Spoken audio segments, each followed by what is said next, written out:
ကျင်းညီနောင် channel မှာနှွေးထွေးစာကြိုဆိုပါရစေ။ဒါယာအေးချမ်းလာတဲ့တောအုပ်လေးရဲ့ငင်းချမ်းမှုဟာရုတ်တရက်ဆိုသလိုဝုန်းတိုင်းကျဲဝင်ရောက်လာတဲ့မှုန်တိုင်းတန်ကြောင့်ပျက်စီးသွားခဲ့ရပါတယ်။လေပြင်းတွေချားမှာကျင်းညီအကိုနှဖော်ရဲ့အတိုက်လေးဟာလေမြဲအောင်မကင်ထားနိုင်တော့ပဲပြင်းထန်စွာတုန်ခါလို့နေပါသည်။အရွှေရွှေနဲ့မြည်ဟီးနေတဲ့လေအော်တန်းတွေတစ်ကိုင်းကျိုးတန်းတွေကြားမှာအားနည်းလာတဲ့ညီငယ်လေးဟာအတိုက်ချဲကနေလွင့်စင်ထွက်သွားခဲ့ပါတယ်။အကိုကြီးကဲပါအောင်ဆိုတဲ့ငဲထမ်းပါအောင်အော်ဟစ်တောင်းခံရင်ပျောက်ကွယ်သွားတဲ့ညီငယ်ကိုကြည့်ပြီးအကိုထက်သူရဲ့ရင်ထဲမှာတော့ကဘာပြက်မသက်ခံစားလိုက်ရပါတယ်။သူတို့ရဲ့တန်ရောစင်ဟာအခုတော့တဘာဝတရားရဲ့ရစ်ဆက်တဲ့စမ်းသပ်မှုကိုခံနေရပါတယ်။မိုးရီနဲ့လေပြင်းတွေကြားမှာတောင်ပန်ခတ်ဖို့တောင်ခက်ခဲနေတဲ့ကျင်းညီအကိုနှစ်ကောင်ဟာ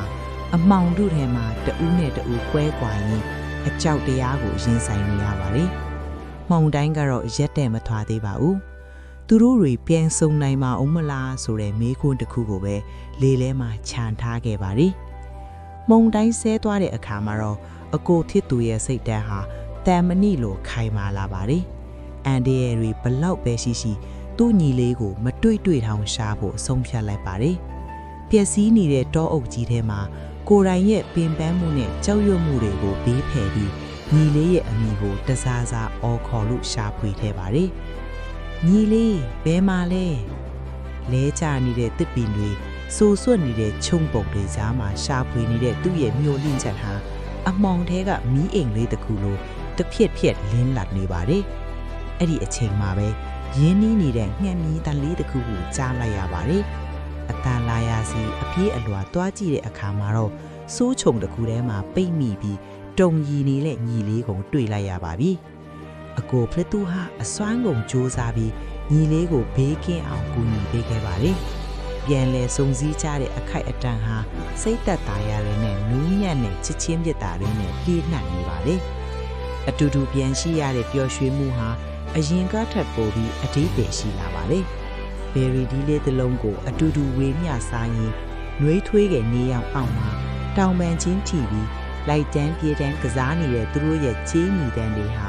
တောအုပ်လေးတစ်ခုလုံးကိုပြန်လဲတက်ဝင်လာစေပါတယ်။သူတို့နှစ်ကောင်ဟာပျက်စီးသွားတဲ့အတိုက်လေးကိုပြန်လဲတိဆောက်ကြပါတယ်။ဒီတစ်ခါမှာတော့စိတ်တူကိုယ်တူနဲ့ပိုမိုခိုင်မာအောင်ပိုပြီးနှွေးထွေးအောင်တက်ကိုင်းလေးတွေကိုတခုချင်းဂယုဆိုင်စီရင်ကြပါတယ်။ညနေခင်းစီးစာချိန်မှာတော့ပြန်လဲပြုပြင်ထားတဲ့အတိုက်လေးပေါ်မှာရင်တွဲထိုင်ရင်နေဝင်ချိန်ကိုကြည်နေကြပါတယ်။အကိုဖြစ်သူဟာညီလေးရဲ့ဖယိုဖယာရှိနေတဲ့အမွှေးအတောင်းလေးတွေကိုနှုတ်စည်းလေးနဲ့နူးညံ့စွာတန်ရှင်းပေးနေပါတယ်။ဒါဟာစကလုံးတွေနဲ့ဖော်ပြလို့မရတဲ့ကာကွယ်ဆောင်ရှာမှုနဲ့ဂယုနာတရားပါပဲ။သူဟာညီလေးရဲ့မျက်လုံးတွေကိုစိုက်ကြည့်ရင်မြေကြီးပေါ်မှာတစ်ကိုင်းလေးနဲ့ပုံလေးတစ်ပုံဆွဲပြပါတယ်။အဲ့ဒါကတော့နှလုံးတစ်စိမ့်နဲ့ဆက်သွယ်ထားတဲ့ငှက်တစ်ကောင်ရဲ့ပုံလေးပါ။ပြီးတော့အတိတ်ပဲအပိနဲ့တိုးတိုးလေးမြည်လိုက်ပါတယ်။ညီလေး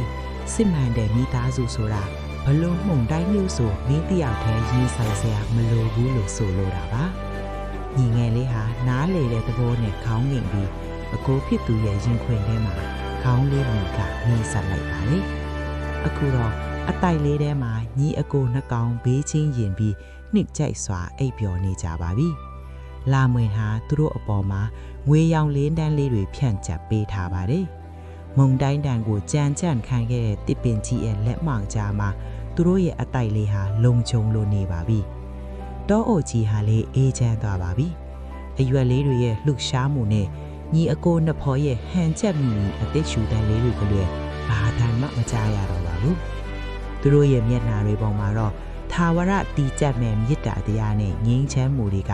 အခိုင်အမာနေရာယူလာပါတော့တယ်။နောက်တစ်ခါပြန်ဆုံကြတာပေါ့။ Bye bye